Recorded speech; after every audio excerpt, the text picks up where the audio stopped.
రుతుపవనాలు దేశమంతటా విస్తరించిన నేపథ్యంలో అటు ఉత్తరాదిలోనూ వర్షాలు దంచుకొడుతున్నాయి. ఢిల్లీ, హర్యానా, ఉత్తరప్రదేశ్, హిమాచల్ ప్రదేశ్లో కుండపోత వర్షాలు కురుస్తున్నాయి. ఎడతెరిపి లేని వానలతో పలు విమాన, రైలు సర్వీసులకు అంతరాయం ఏర్పడింది. పలు నగరాల్లో రోడ్లు జలమయమయ్యాయి. జనజీవనం అస్తవ్యస్తంగా మారింది.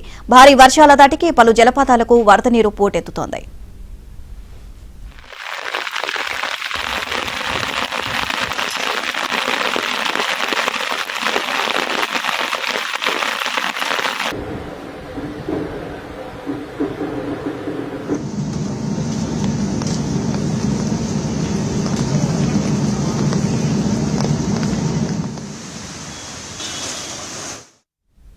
హిమాచల్ ప్రదేశ్ ను భారీ వర్షాలు ముంచెత్తుతున్నాయి. కుల్లు సంభవించిన క్లౌడ్ బర్స్ట్ కారణంగా ఒక్కసారిగా మెరుపు వరదలు పలు ప్రాంతాలను ముంచెత్తాయి.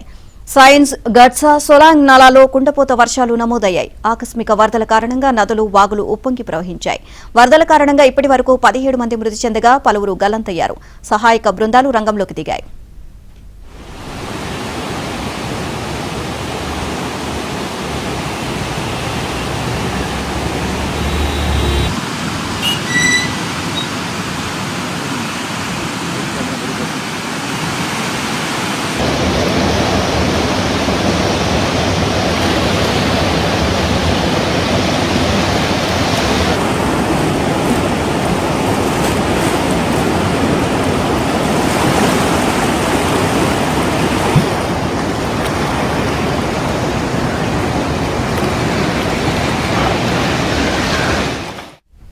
తక్కువ సమయంలో భారీ వర్షం సంభవించడంతో హిమాచల్ ప్రదేశ్ అంతటా భారీ వరదలు ఏర్పడ్డాయి.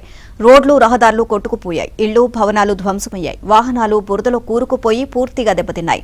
వరద బాధితుల కోసం ఏర్పాటు చేసిన తాత్కాలిక షెడ్లు కూలిపోయాయి. ఎమర్జెన్సీ రెస్పాన్స్ వాహనాలు కూడా దెబ్బతినడంతో సహాయక చర్యలకు అంతరాయం కలిగింది.